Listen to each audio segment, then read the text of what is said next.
आखिरकार भगवान वामन कौन थे और क्यों उन्होंने जन्म लिया? त्रेता युग के समय की बात है, जब असुरों में एक महान राजा राजा बलि था।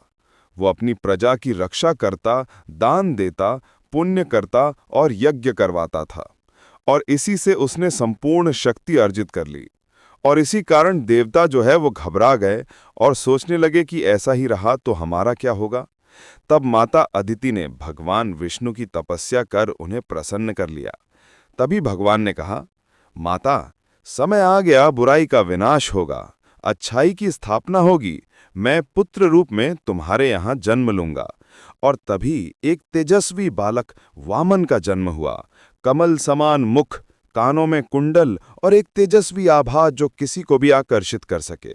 कुछ समय बाद जब राजा बलि जो है वो अश्वमेध यज्ञ करवा रहे थे, तो भगवान वामन उनके यज्ञ में पहुंच गए और कहा, मैंने सुना है यहाँ जो मांगो वो मिलता है।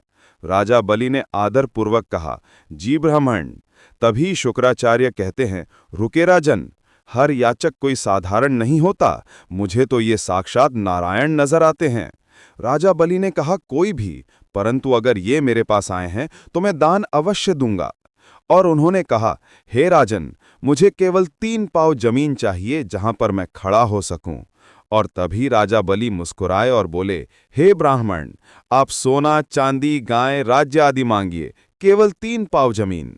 तभी ब्राह्मण ने कहा, हे राजन, मुझे केवल 3 पाव जमीन ही चाहिए। तभी राजा बलि मान गए, और तभी भगवान वामन ने अपना स्वरूप विराट कर लिया, जो ब्रह्मांड में फैल गया। और उन्होंने पहला पांव में पूरा स्वर्ग लोक, दूसरे में पूरा पाताल लोक, और फिर भगवान वामन कहते हैं, हे राजन, अब तीसरा पांव कहाँ रखूं?